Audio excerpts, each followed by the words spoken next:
నమస్తే. తమిళనాడులో టీవీకే విజయ్ సాధించినటువంటి అద్భుతం మామూలు అద్భుతం కాదు. లార్జెస్ట్ పార్టీగా పైకొచ్చింది. 108 సీట్లు కైవసం చేసుకున్నారు. అయితే ఒక ఫోటో సోషల్ మీడియాలో సర్క్యుల్ అవుతుంది విపరీతంగా. అదే ఈ ఫోటో. ఈ ఫోటోలో మీరు గమనించిండ్రా? ఇక్కడ విజయ్ ఉన్నాడు. ఇప్పుడు ఇప్పుడు తమిళనాడులో విజయం సాధించినటువంటి విజయ్ ఇక్కడ ఉన్నాడు. వీరెవరు? కరుణానిధి. వీళ్ళంతా ఎవరెవరో ఉన్నట్టున్నారు ఆ పార్టీకి సంబంధించిన వాళ్ళు. ఇది ఎవరు? ఆర్జీవీ పోస్ట్ చేసింది సోషల్ మీడియాలో. అంటే కరుణానిధి వెనక ఉన్నటువంటి ఆ పిల్లగాడు ఈ స్థాయికి వస్తాడా అని ఊహించలేదని ఒక వార్త అది. మరి ఊహించలేము. ఎవరు ఎప్పుడు ఎక్కడ పోతారో తెలియదు, ఏమవుతారో తెలియదు. నిజమే కదా.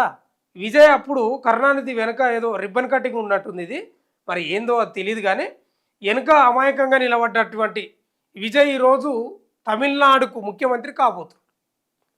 ఏది డిఎంకే పార్టీని మొత్తం భూస్థాపితం చేయలేదేమో కానీ ఓ రకంగా బండకేసి కొట్టినంత పనిచేసిండు. ఏకంగా స్టాలినే ఓడిపోయాడు.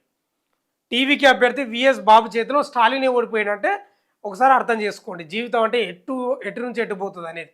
అద్భుతమే నిజంగా. సినీ ఇండస్ట్రీలో అద్భుతంగా రాణించిండు విజయ్. దళపతిగా ముద్దుగా పేరు పిలిపించుకున్నాడు. అద్భుతమైన నటన, ఎంతోమంది అభిమానులను చురగొన్నాడు. అదేవిధంగా పార్టీ పెట్టిన 2 ఏళ్లకే 2024లో పార్టీ పెట్టిండు. 2 ఏళ్లకే అద్భుతమైన విజయం సాధించాడు. ఇక ముఖ్యమంత్రి పదవి రాబోతుంది. మరి దీన్ని బట్టేంది?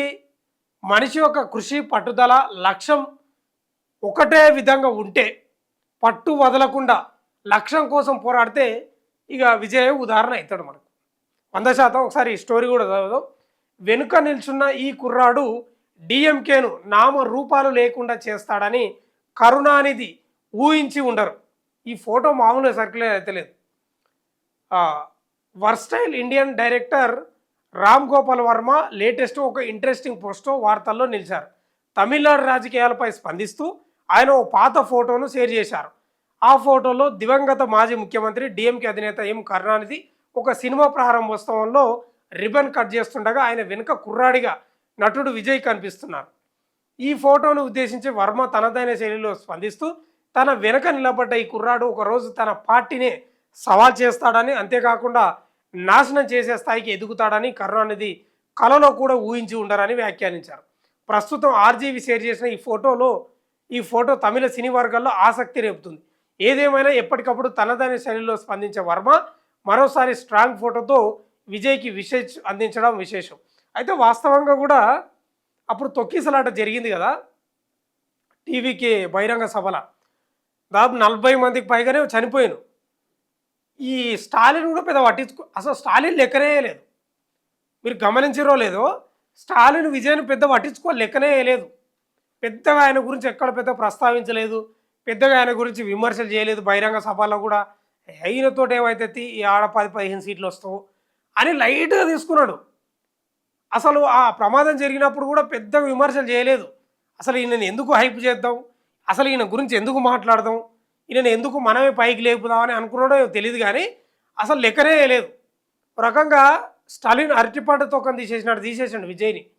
కానీ విజయ్ చాలా సైలెంట్గా నరుక్కుంటూ వచ్చాడు.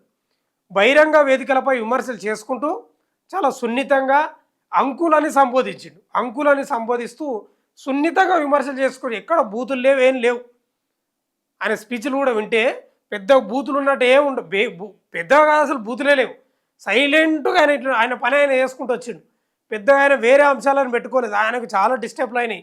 భార్య విడాకుల కేసు, త్రిషతోటి సహజీవనం అని, లేకపోతే రకరకాలు వచ్చినాయి. అవన్నీ తట్టుకొని కూడా నిలబడ్డాడు. బహిరంగ వేదికలల్లా సైకిల్ యాత్రలు ఉత్సాహపరిచిండు. ఇవన్నీ ఆయన చేసుకుంటూ పోయిండు. అసలు ఎవరు కూడా ఊహించలేదు. 7, 10, 12 వస్తే 20 లోపు రావచ్చు. ఇక స్టాలిన్ అయితే అసలే లెక్క వేయలేదు. అన్న డిఎంకే వాళ్ళు కూడా పెద్ద పట్టించుకోలేదు. ఏముంటుంది, వచ్చిండో పార్టీ పెట్టుకుంటే ఏదో సినీ అభిమానులు ఉన్నారు కదా అని పార్టీ పెట్టిండు. ఇంకా సభల కంటే అందరు వస్తారు కదా, మీకు తెలిసిన అంశం. సభలు అంటే 1000-500 ఇస్తే వస్తారు, కామన్గా వస్తారని అనుకున్నారు. కానీ ఈ స్థాయిలో డ్యామేజ్ చేస్తారని అనుకోలేదు. ఇంకా తమాషా ఏంటంటే ఈ స్టాలిన్ తండ్రి కరుణానిధి వెనుకనే ఉన్నాడు. ఏదో సినీ ఆఫీసు ఏదో ప్రారంభం దగ్గర వెనుక ఉండి ఈ వెనుపోటు అనలేము, అదేం వెనుపోటు ఏం కాదు. కానీ వెనుక నిల్చున్న వ్యక్తి ఈ స్థాయిలో ప్రపంచాన్ని సృష్టిస్తాడని స్టాలిన్ కూడా అంచనా వేయలేదు. అందుకే ఎవరిని తక్కువ అంచనా వేయద్దు. స్టాలిన్ అయితే చాలా తక్కువ అంచనా వేసాడు. 100% నేనే వస్తా, నాకు తిరుగులేదు, సరే ఈసారి అయితే వస్తా, మళ్ళీసారి వస్తానా నెక్స్ట్ టైం అనేది తెలియదు, కానీ రెండోసారి అధికారంలోకి నేనే వస్తా అనుకున్నాడు. కానీ అసలు ఎగ్జిట్ పోల్స్ కూడా పోల్తా ఉంటాయి. బోర్ల బొక్కలు పడితే మొత్తం మూతి ముక్కు పండ్లు అన్నీ పోలేని అంచనాలకు అసలు అందలే. మళ్ళీ ప్రజలేం చెప్పిండ్రు, వీళ్ళు ఏం తీసుకున్నారు అర్థం కాని పరిస్థితి. యాక్సెస్ మై ఇండియా మాత్రం ఒక్కటే నిజంగా అసలు ఎట్లా వాళ్ళు సర్వే చేసారో తెలియదు, కానీ చాలా ఎగ్జాక్ట్గా చేసిండ్రు. ఆ సర్వేలు చూస్తే కూడా స్టాలిన్ పెద్ద పట్టించుకోలేదు, ఏదంతా అవుతుంది అని. అంటే ఏదైనా ఒక పని చేసేటప్పుడు, విజయం సాధించేటప్పుడు మౌనం ఎంత ముఖ్యమో, సమయస్ఫూర్తి ఎంత ముఖ్యమో, సైలెంట్గా పని చేసుకోకపోవడం ఎంత ముఖ్యమో విజయ్ని చూస్తే నిజంగా స్పష్టంగా అర్థమవుతుంది. ఎవడన్నా ఊహించిండా నిజంగా? ఇప్పుడు చిరంజీవి కూడా పార్టీ పెట్టిండు, ఆయన కూడా చెతికిల పడ్డాడు. ఇక ఎవరెవరో పార్టీలు పెట్టి ఎవ్వరి వల్ల కాలేదు.